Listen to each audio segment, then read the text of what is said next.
Yeah, absolutely. My name is Ortal Green. I'm from Melbourne, Australia. I'm the co-founder of Glittering Minds, and I'm very passionate about creative thinking, innovation, and design thinking. And this is why I'm working on empowering educators and parents from across the globe to help their children develop their creative thinking, innovation, problem-solving skill, critical thinking, all these wonderful 21st century skills. And I'm doing that through design thinking. I'm also an author and a speaker. So I wrote books that, again, empower teachers to create an innovative learning environment in the classroom and for parents to do the same at their own home. And today I'm going to talk about design thinking, which is the 21st century pedagogy, and soon you'll see why. So all of you, whether you're teachers or parents, but especially talk today about teachers, as I've been working with teachers for a long time, you can amplify your impact. You can create tomorrow's leaders and change makers with design thinking.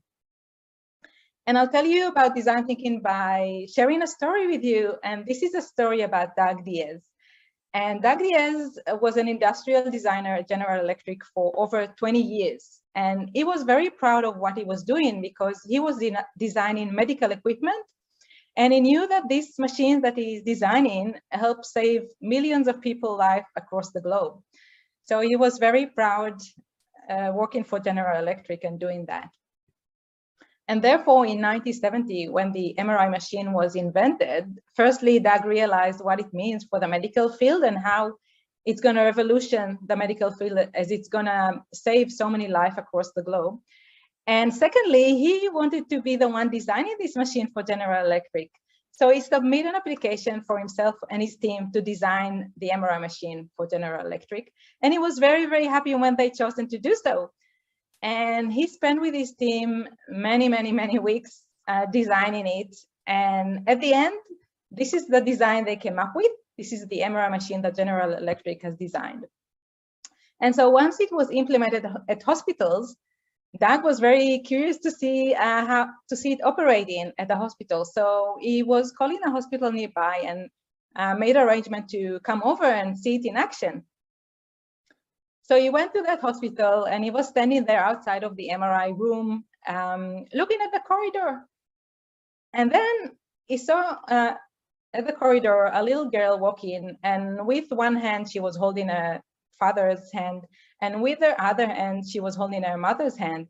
And that little girl was crying. And then she looked at her father and said, "Dad, do I really have to do it? I don't want to do it. Please don't make me do it. I don't want to go through it." And Doug was looking and listening, and he saw her father looking at her, very emotional, very teary. And he said to his girl, "I'm so sorry, my darling, but we have to go through it. We spoke about it already. There is no other way. I'm so sorry. You have to be very, very brave." And Doug was looking at this girl with her parents, all walking towards him, all very emotional. And the little girl was crying and was very anxious. And suddenly he was horrified to realize that they're walking towards the MRI room because that little girl is going to be scanned there. And she was horrified with the idea that she needed to do that. And so Doug went to speak with the medical staff about it. And the medical staff, they told him that children are actually very afraid of the MRI machine. And because they're so afraid, they can't really lie still during that examination. And so 80% of children that needed to go through an MRI scan has to be sedated. And that's not a good thing, as firstly, it makes the whole procedure riskier for the children. It also more costly, as it costs a lot of money to bring an anesthetic in and do all of that. And also what it means also that less people can be examined over a period of 24 hours, because once you need to sedate a patient, it takes longer, the whole scanning process. And so it wasn't good news for anyone. And at that day, actually, because of that experience, Doug had an epiphany. Suddenly that day, he realized that he's designing for people. He suddenly realized that over the many years that he's been designing medical equipment, all he thought about is designing a stronger machine, slicker, durable, more powerful. All he was thinking about the machine itself and how it's going to operate. And he never stopped to think about the patient that's coming to be examined or scanned by this medical equipment. He never stopped to think how they feel about it. Because a patient, at the end of the day, they don't care how strong the machine is, how slick it is, how durable it is. They care about how they feel when they enter the room and need to go through that medical examination. And so Doug thought that he has to do something about it, because he definitely didn't intend for children to be so scared of his design, of his creation. And then Doug remembered about something he heard about at university. He heard about design thinking, which is a human-centric approach to problem solving. And he thought to himself, okay, I'm gonna do that. I'm gonna solve this problem using design thinking. And so at a high level, for those of you not familiar with design thinking is an approach to problem solving that enables us to come with innovative solutions to problems with the users or the people who face the problem. So it's important to understand that the importance of with the users, because we're solving it with them instead of for them. So they're part of the process of understanding the problem and finding solutions. And this is what you see in front of you is the double diamond process, which is what we use in design thinking to solve problems. And we start with the first diamond, which is understanding the problem. And often as humans, we're not comfortable with problems.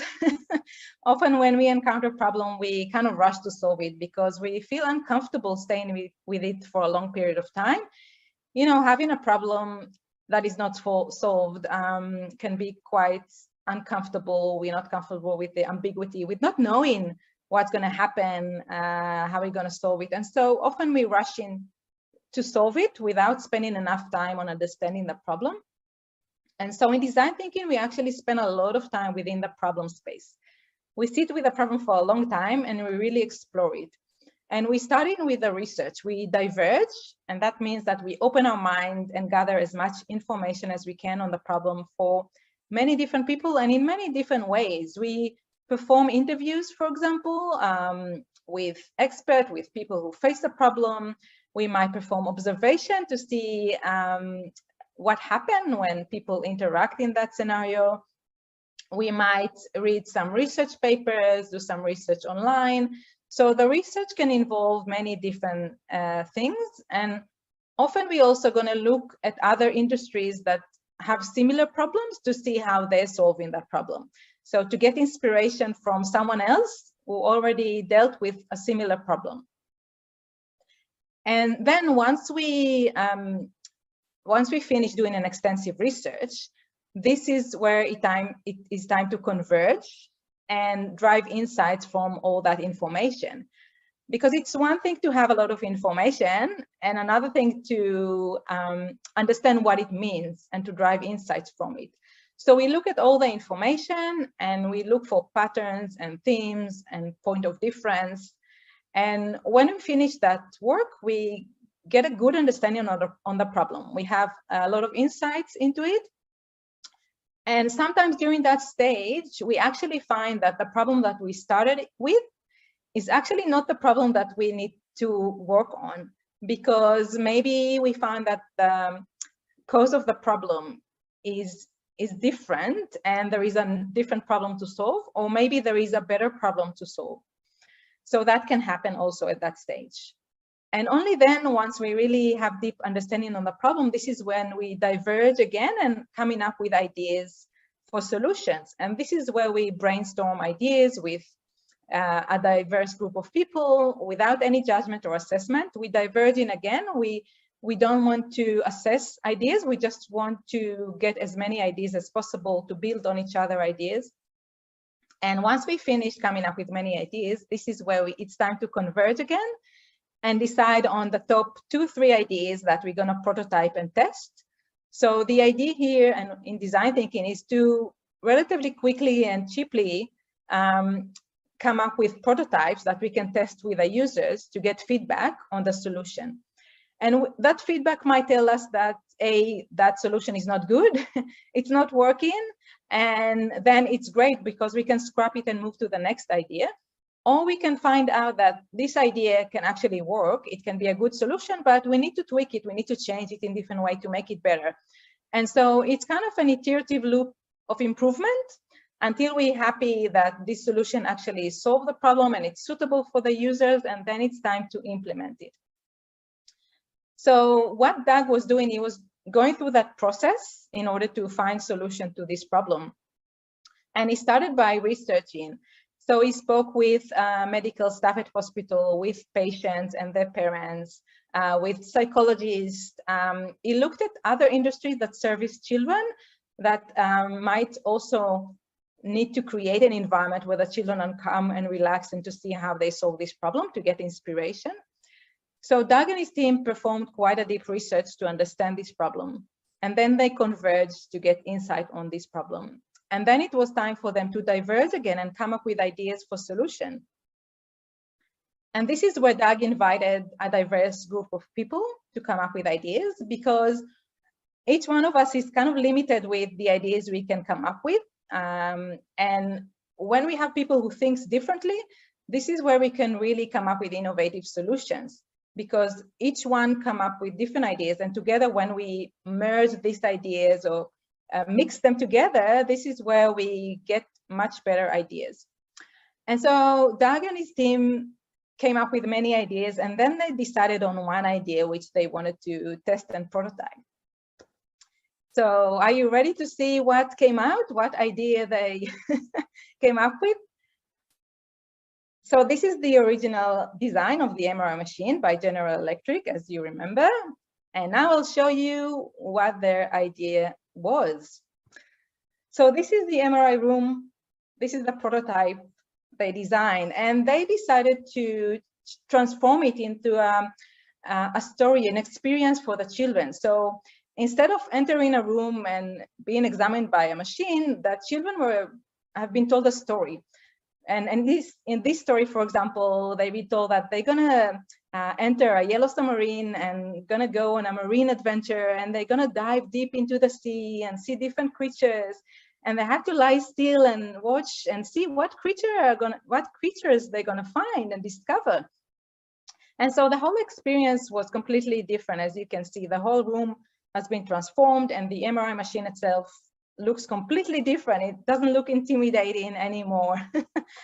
And this was one of the rooms that was designed. This is another design. There was a beach experience where, again, the children were told a different story, that they're going to the beach, and they're gonna have a lot of fun there. And my favorite one, which I'm gonna share with you now, is the pirate adventure.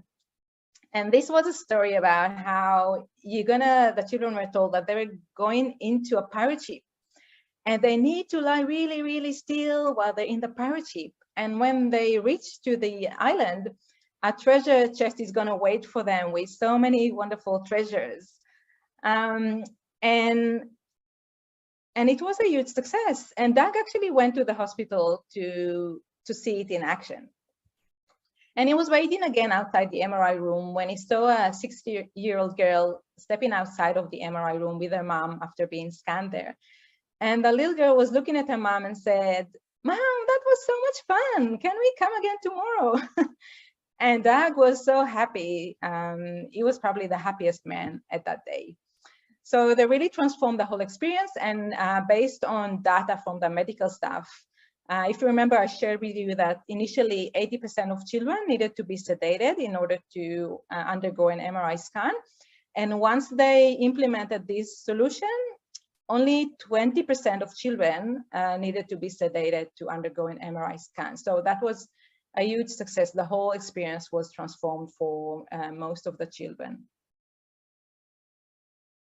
And so I have a question for you before we before I'm continuing, whether you can, what connection might you see at the moment between design thinking and teaching? Do you see any connection already? And you can unmute yourself and we can have a quick chat. Well, I guess because each mind of a child is a different, it's a landscape, not it's every child is different, so we need this design thinking to be able to adapt and be able to teach children in a way that would be effective and fun for them. Absolutely, absolutely. That is so true. They're all unique and different, each child with their own way of thinking and talents and skills. And so we need to, it's not a case of one size fits all. And I agree with you. We need to find a way to speak to them in a way that is suitable for them. Okay, so I'll just continue if no one else wants to jump in. So I'm talking about great thinkers and solving problems and all of that, but why do we even need to create great thinkers? Why do we even need to transform our learning environment and come up with new ways of doing that? And so, as you're probably very well aware, our world is changing so quickly, so rapidly, with the advancement in technology, with artificial intelligence and machine learning. The way we live our life changes so quickly, and also the way we perform our jobs is changing. We work more and more alongside computers, and also the type of jobs that we do change all the time. Jobs that used to be there forever are disappearing, and new job types are popping up every day. For example, social media. Who thought 10 years back that a social media manager is going to be a profession, or a drone pilot, or an Uber driver, or so many new job types that didn't exist 10 years back. And when we think about children who start in primary school, for example, elementary school, they'll finish school in 15 years time, and who knows what kind of jobs are going to be there for them when they finish school. And also another thing that we need to think about is that we have more and more complex problems in our world that we need to take care of. Climate change and global warming is one that obviously it's a big problem that we need to work on. And if we look, just recently we had the COVID pandemic, which was a huge problem that we needed to solve and work with. And so we have quite a lot of complex problems that we need to solve. And in order to solve them, we need to really be great thinkers. And we need to think differently than the way we thought back when we created these problems. So we need to adopt a new way of thinking. So great thinkers are excellent problem solvers, and they're basically design thinkers because they need to go through all that process that I showed you before to really explore the problem, really understand it, come up with different ideas, try them out, see what fits, and then implementing the solution that fits most in terms of provide the best solution for the problem.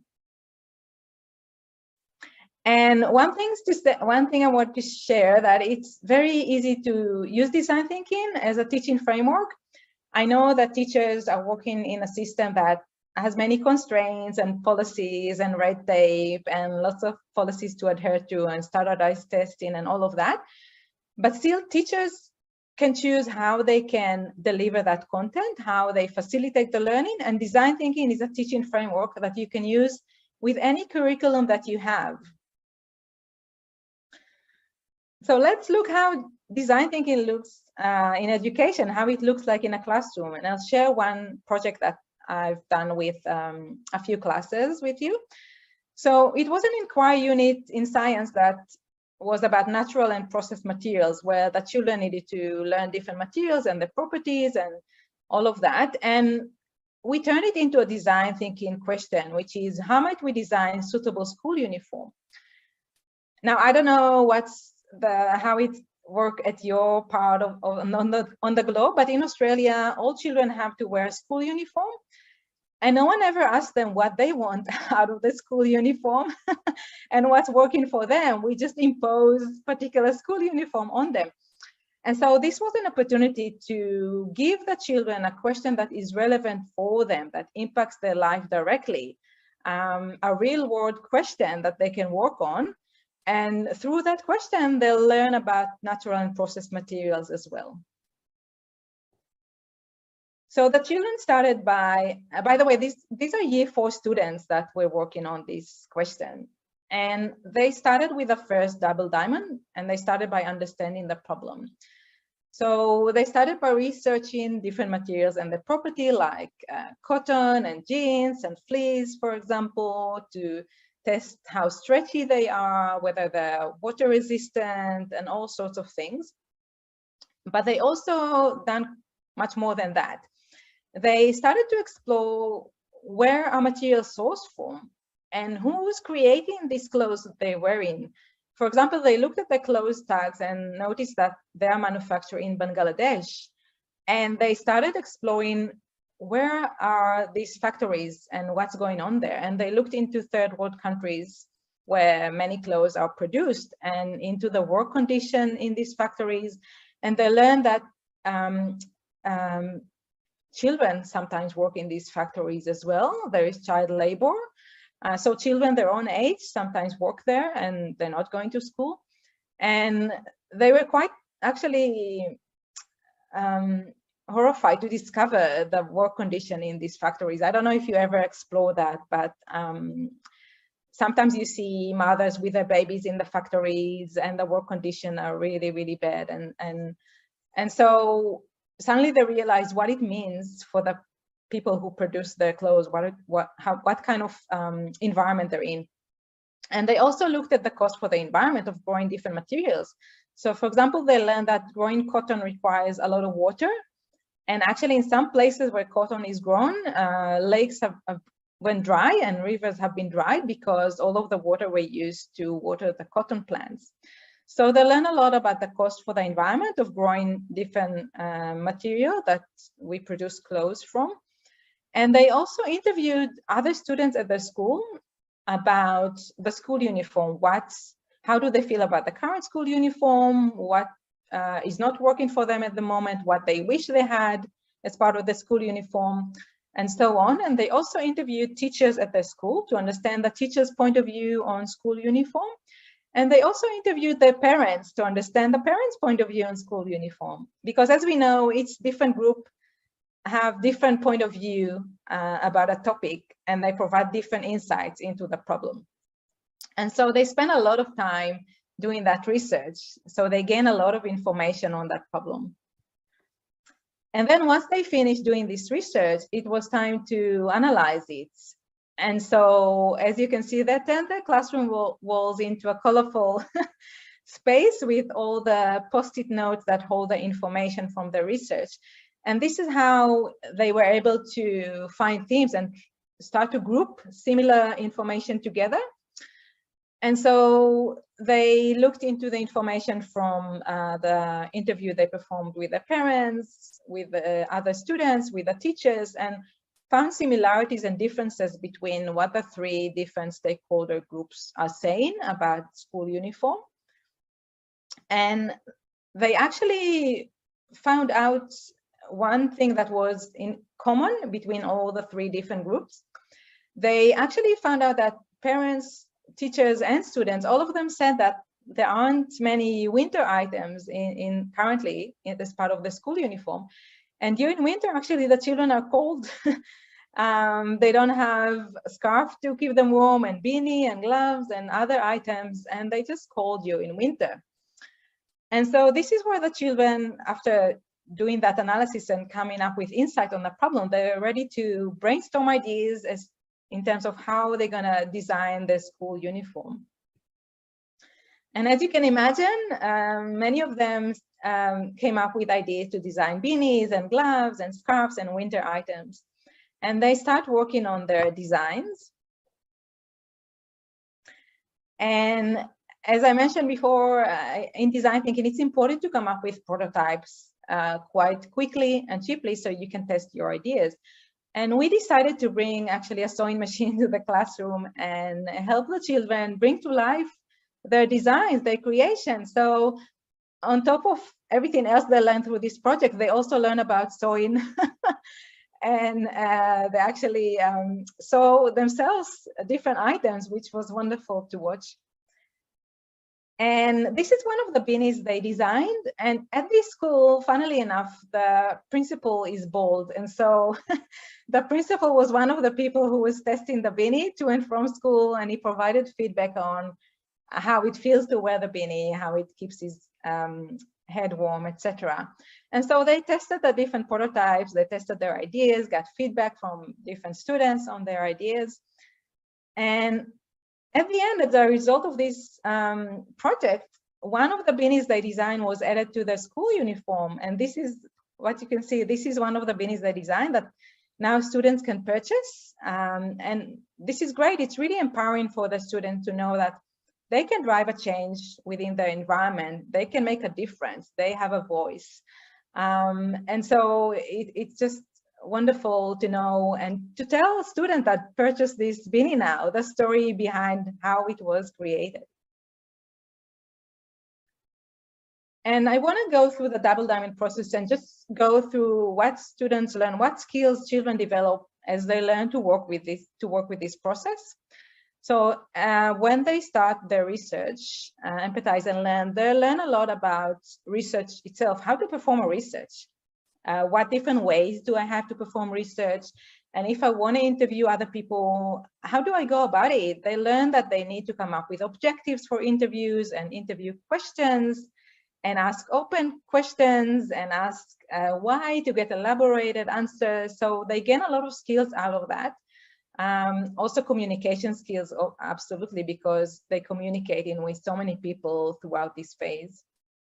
And when they going through the data analysis, through the understanding phase, converging, this is where they learn data analysis and data synthesis, which is a very crucial skill to learn, especially today when we are bombarded with so much information. And often we need to sort out and make sense of all the information we see all around us everywhere. And so children at a young age can already start learning how to go about data analysis, how to make sense of so much information, how to find pattern and themes and point of difference, and really drive insights and understanding from all that information. And during that phase, actually, because they're working together, this is a very collaborative process. Design thinking is a very collaborative approach to problem solving. Then they learn to also negotiate differences of opinion, because when they sort in the information together, they don't necessarily always agree on what's similar and what is different. And this is when they start to negotiate between themselves in order to reach some agreement. And so there's a lot of communication skill and persuasion skills and learning to bridge differences. And when they move to the second diamond, find solutions, they start with brainstorming. And this is where they really learn to be creative with their thinking and to build on each other ideas. So instead of working silos, I'm just working with my ideas are the best. They learn that by collaborating and building on each other ideas, you actually come up with better solutions to the problem. And when they converge again, when they prototype and test their idea, this is where they learn, again, they practice presentation skills because they need to present their prototype. They practice communication skills because they need to ask for feedback from different users. They learn that the first idea is just a beginning, it's just a draft, and it's something they need to work on. So it's actually developed their resilience. Often I see that with students, when we start working with them, when someone providing them with a feedback, they see that as a personal attack, as if they've done something wrong, as if they're not good enough. But through design thinking, they actually learn that it's beneficial for them to seek feedback. And when someone is providing a feedback on their idea, it's not that it doesn't reflect personally on them. It doesn't mean that they are not doing a good job. It just means that they can improve their solution and make their idea even better. So they learn to seek feedback and to see the value in that. And so this is kind of in short how many skills students develop through working with design thinking as the double diamond. And it's not just me who see all of that, all the benefit for the students, me and the teachers I'm working with. Today, there are many research papers on design thinking in a school environment as a learning framework. And there are many research papers done by many different universities that actually show the direct link between using design thinking as a teaching framework, as a pedagogy, and developing in children these 21st century skills that I mentioned before, but also much more than that, helping them develop as a well-rounded people with flexible thinking, with an open mind, with empathy to others, and believing in themselves, growing as confident people. Some of the researchers here, they actually looked in particular into the relationship between math, the use of design thinking in teaching math, and children capabilities in math. And I don't know if you're aware, but many students at some point develop kind of a fear of math. Some students at some point thinking, oh my God, that is too difficult for me. I'm not good at math. And then they kind of step back. And from there onwards, they have a mindset that math is not for them, it's too difficult, and they're not participating, and they're not even trying solving difficult math problems. And so with design thinking, and I heard that from teachers I'm working with, and also it's there in the research papers, when children learn design thinking, they actually learn, firstly, they confident in their capabilities and their ability to solve any problem, because they have a process they can follow. And they know that the first try is only a first try. And if they're going to fail, that's fine, they'll try again. And so when they encounter with challenging math problems, they feel comfortable trying it and looking into different ways of solving math problems, as they know they reach the solution. Even if it'll take them, I don't know, 3 or 4 different ideas and they fail along the way, they'll know that that's fine. They will find a solution. So definitely there is a direct relationship between using design thinking as a framework of teaching and learning and academic results and academic excellence in math and in other areas. And as I mentioned before, it helps children develop their creative thinking, empathy, open mind, flexible thinking, all of these wonderful skills that are required to thrive today and in the future. So some of the research papers have concluded and said that design thinking is the pedagogy for the 21st century, as it teaches children everything they need to learn in order to thrive today and in the future with all the unknown and complexities that we face. And what happens to teachers when they adopt design thinking? So a little story about that. When I started this journey of teaching children design thinking, I started thinking about the children themselves. I didn't really think about the teachers. I thought, okay, how can I help children develop the skills they need to succeed today? And then I worked alongside with many teachers in the classroom. And often we will talk and I'll ask them, so how is it going? How is it going? How are your students responding? What do you see in terms of your student approach and in learning and their academic results, etc.? And teachers will tell me how their students are growing and learning and improving as a result of design thinking. And then one time when I was speaking with one of the teachers, I've asked him, is there something that surprised you about design thinking? And he looked at me and he said, you know what, there is one thing. And he said, you know what, it's not just transform my student thinking, it transformed the way I think and the way I teach in the classroom. And this is where, you know, it kind of got me by surprise because I didn't expect that response. And this is where I really understood the impact on teachers as well and how profound it is.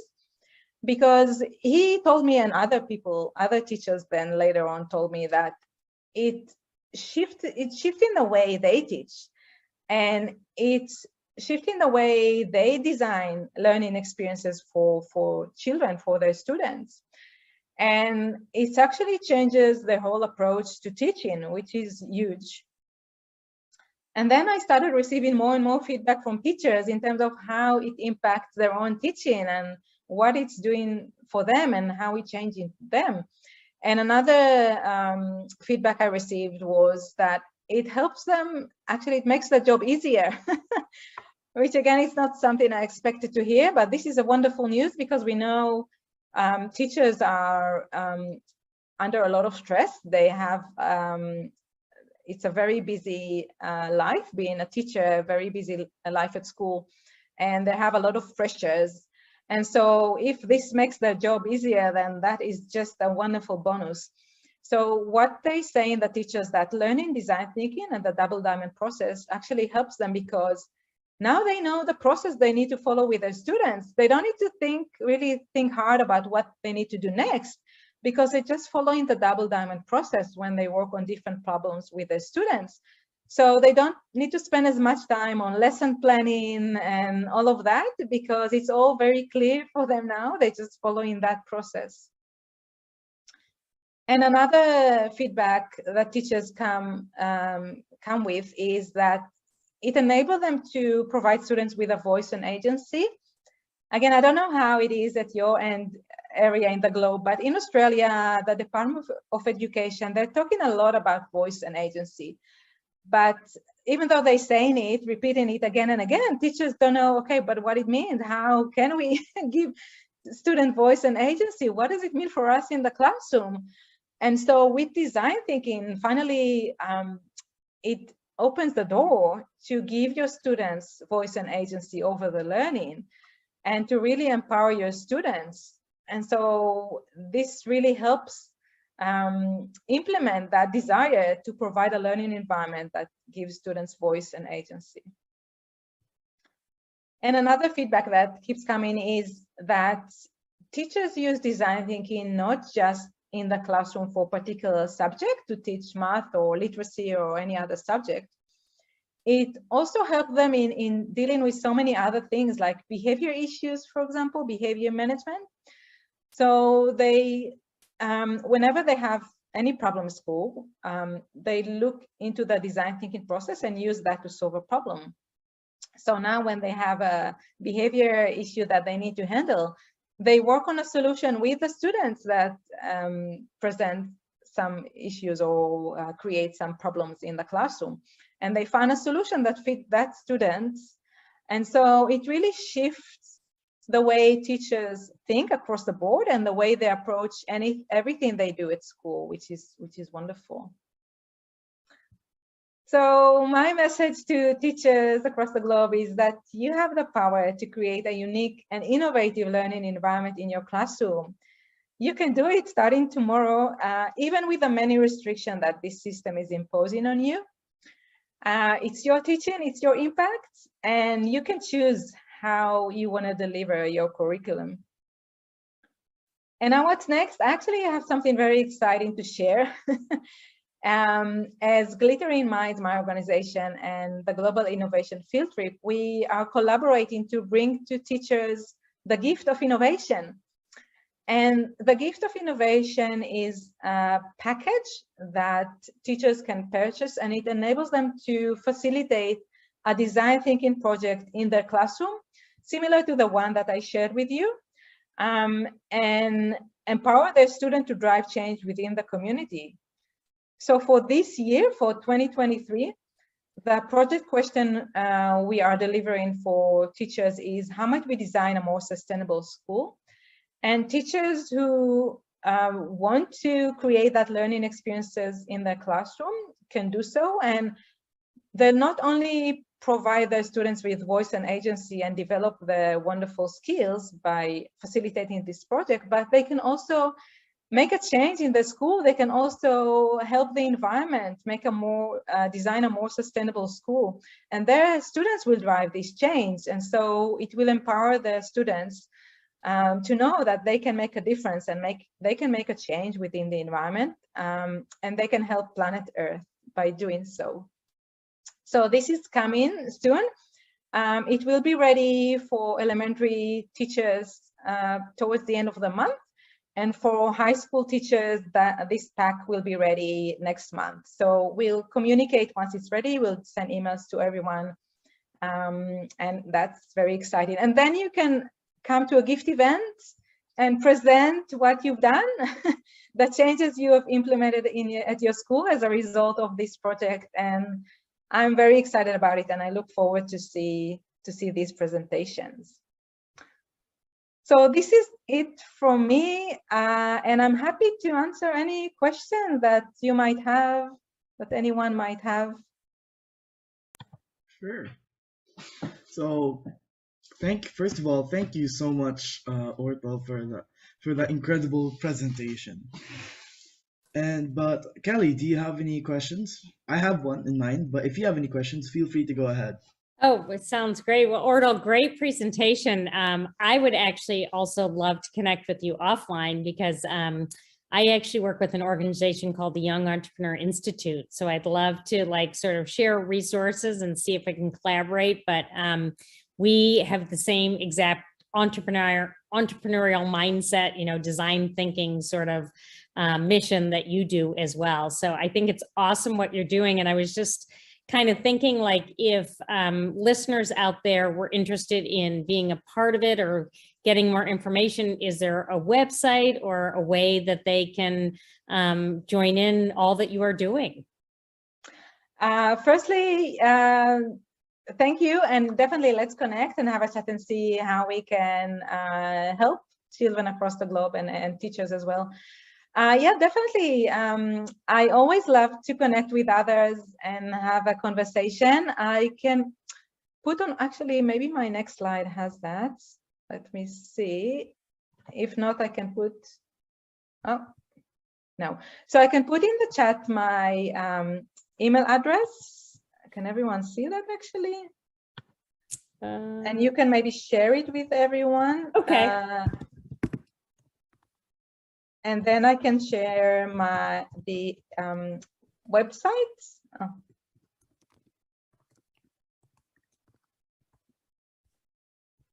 So just a second.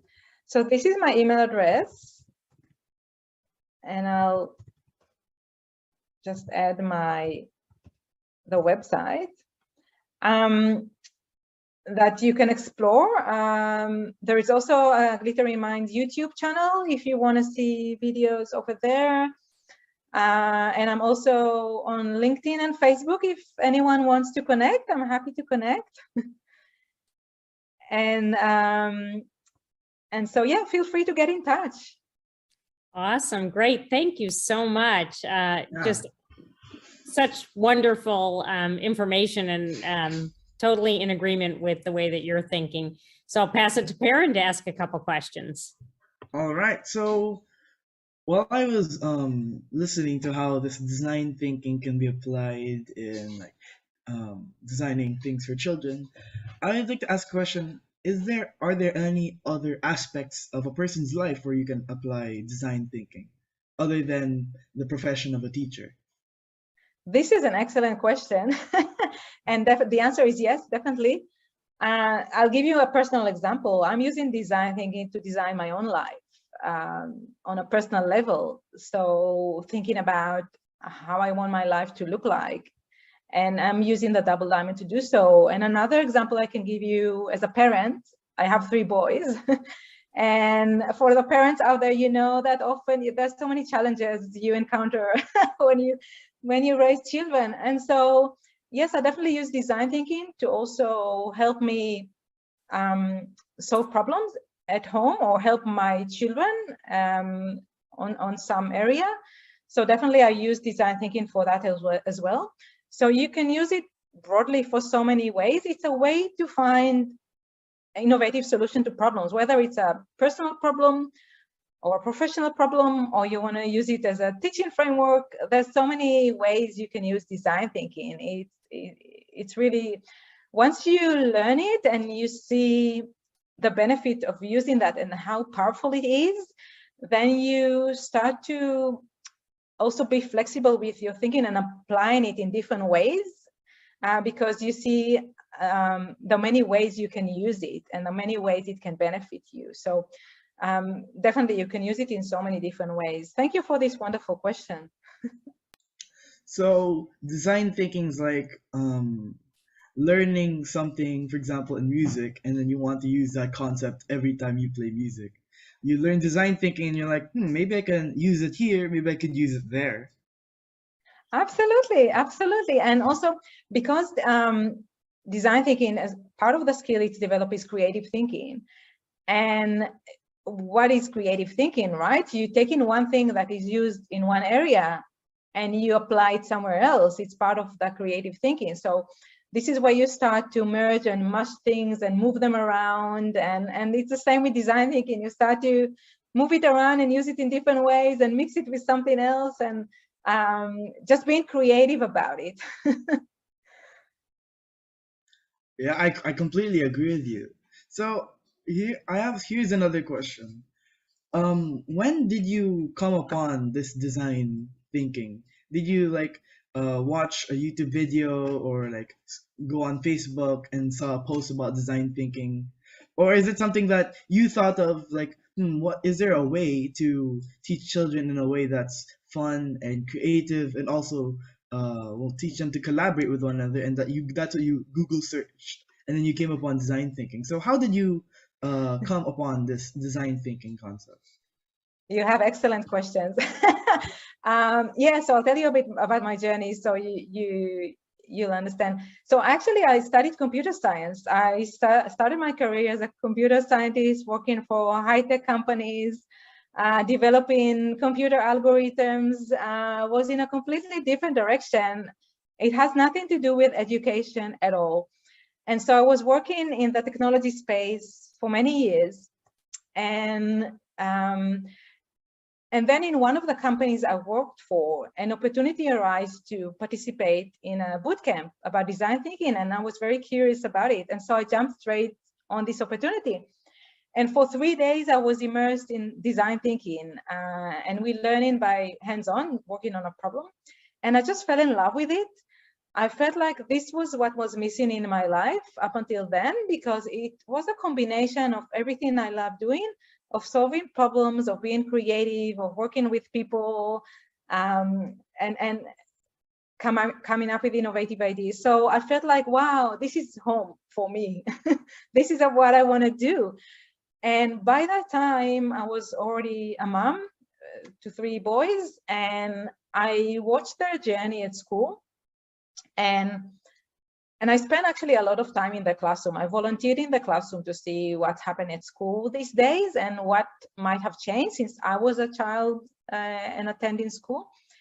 And to my surprise, even though the front looks a bit different in terms of what's in the classroom, they have technology, which wasn't there when I was studying.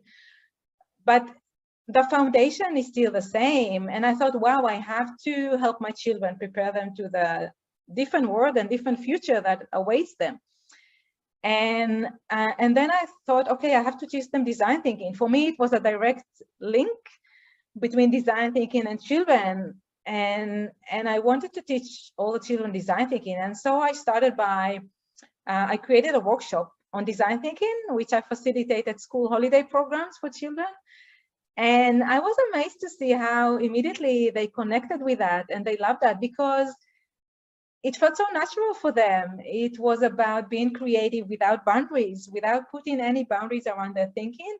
And I still remember how in one of the first sessions I ran, a 9-year-old boy came to me when I was encouraging them to come up with ideas. And he said to me, "Can I come up with any idea that I want?" And I said, "Yes, of course, please come up with crazy ideas. I want to hear your wonderful ideas." And he was kind of shocked that he's allowed to come up with crazy ideas. And for me, it was sad that at the young age of 9 years old, children already have boundaries around their thinking. And that comes from our education system. And so I started in this manner, and I grew and grew and took it to schools. And this is how the whole thing started. So I didn't Google it. Luckily for me, I stumbled across design thinking. The universe was kind of putting it in my path. And that put everything together for me, and I found my passion and purpose. And I started this journey of teaching children design thinking and empowering educators and parents across the globe to use design thinking as a learning framework.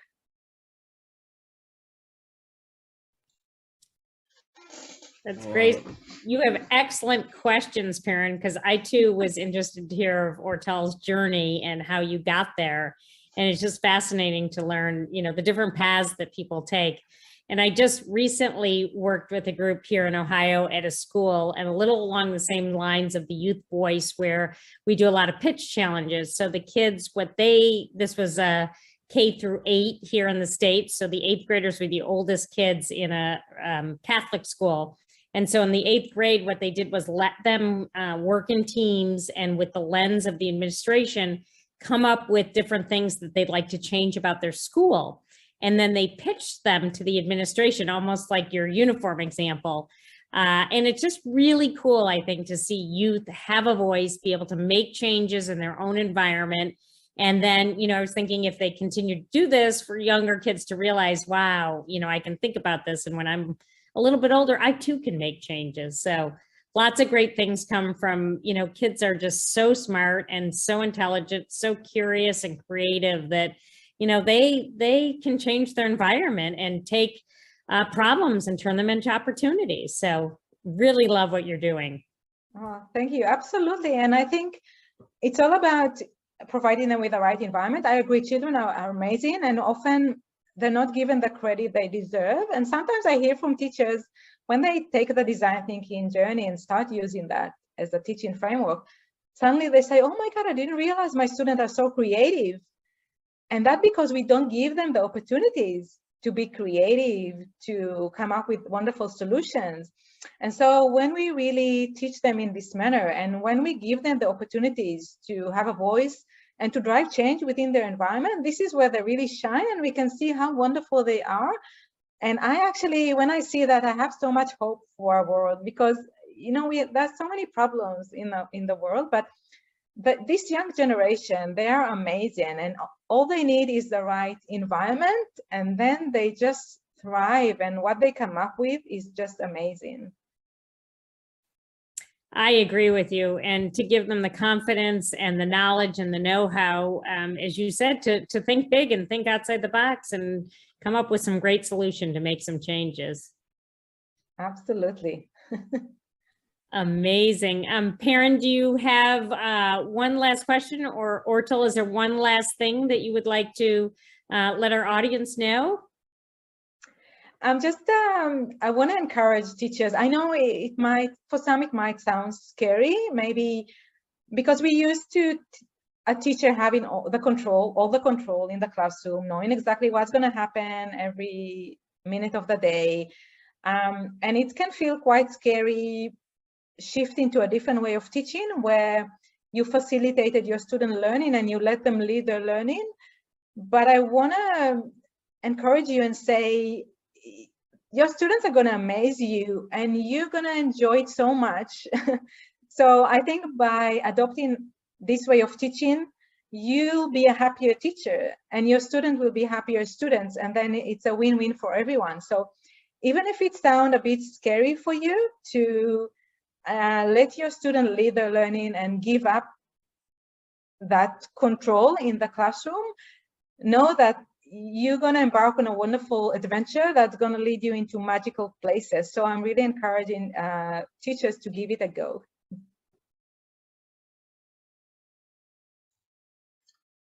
Wow. Thank you so much, Ortal, for your phenomenal presentation and also phenomenal answers to the questions. We still have around 2 minutes left before we move on to our next presenter. So I'd like to ask you just a fun little question. If you were to design, let's just say, your dream classroom, and I'm saying like anything is okay here, like you can have a zero gravity station. I'm saying anything. If you were to design a dream classroom for your children to learn in, how would you make it using this design thinking? I'm actually thinking, and just coming to my head, there won't be a classroom at all. They're learning the real world outside in the real industry, not in a classroom at all. So if we want to take it to really extreme, I'm saying we don't need classroom. We have the real world that is your best environment to learn and to grow, right? So you can learn in the park, you can learn at the council. I don't know, if you go spend a day there, you can learn. If you go and spend a day at the coffee shop, learning how they operate and how they work and their challenges, learning at the bank. So my imagination say, use the world as your classroom. Don't confine your students in 4 walls. I like that. That's fantastic. That's absolutely fantastic.